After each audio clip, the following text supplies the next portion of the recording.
Good morning, good afternoon, good evening, good night, good day to you, depending where you are in the world.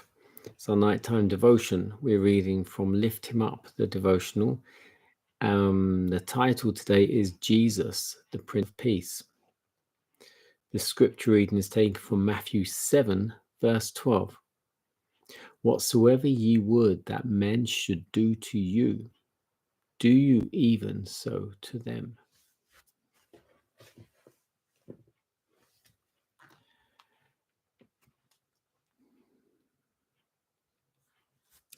Wherever the power of intellect, of authority, or of force is employed, and love is not manifestly present, the affections and will of those whom we seek to reach assume a defensive, repelling position, and their strength of resistance is increased. Jesus was the Prince of Peace. He came into the world to bring resistance and authority into subjection to himself. Wisdom and strength he could command, but the means he employed with which to overcome evil were the wisdom and strength of love.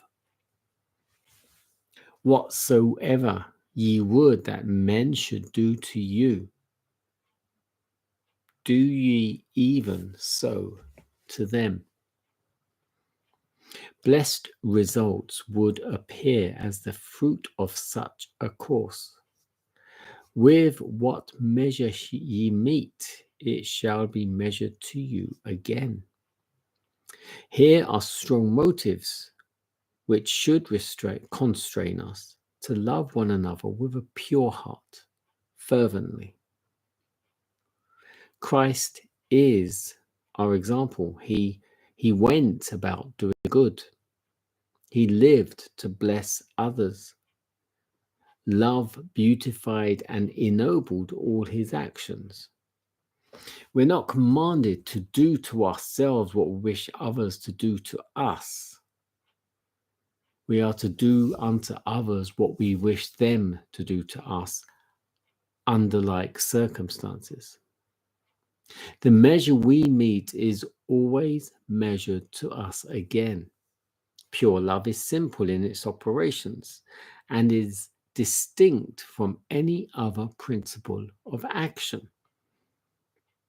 Love should be cherished and cultivated, for its influence is divine.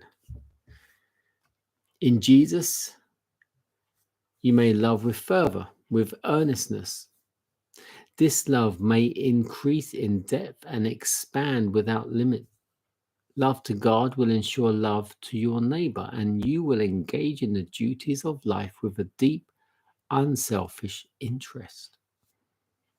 Pure principles should underlie your actions.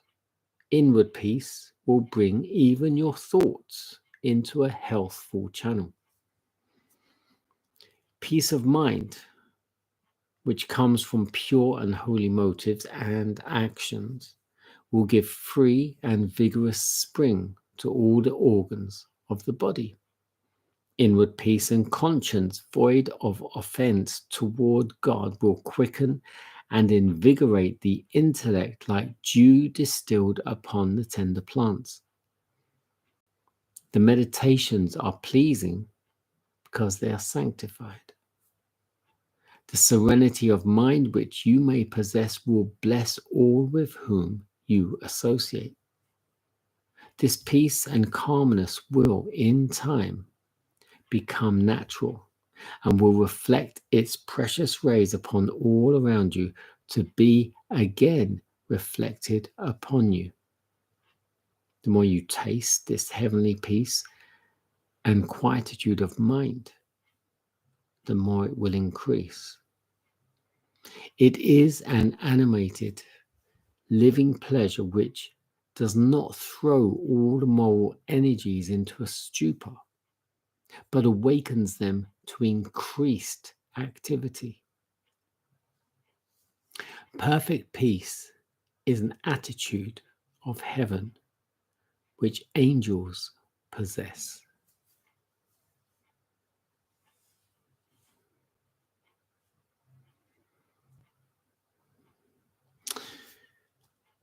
You know, I know so many people that are so hot-headed.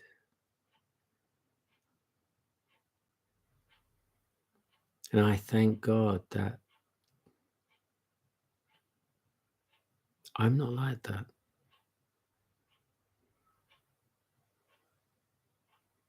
It takes a lot to really get me angry. And when I do get angry, admittedly, it's not good, but it takes a lot. And I sometimes wonder what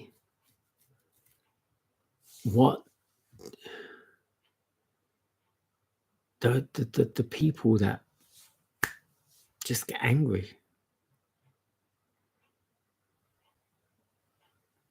It's like there's no thinking behind it. There's no thought process. There's no control. Perfect peace is an attitude of heaven which angels possess. The more you taste this heavenly peace and quietude of mind, the more it will increase.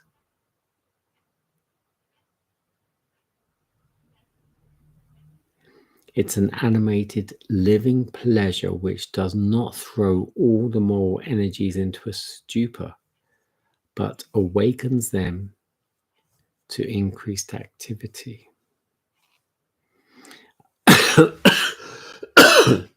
Excuse me. I like that.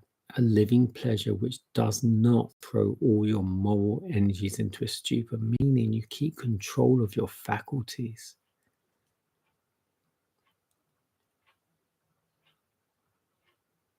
You keep control, and as Jesus says, bring your mind and your body under subjection. Keep it under control. Let's not lose our heads, because the time is coming.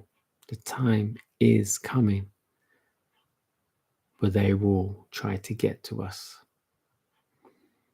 Those that are of God, those that are unvaccinated, those that will not follow the social norm, they will come for us, especially those of God.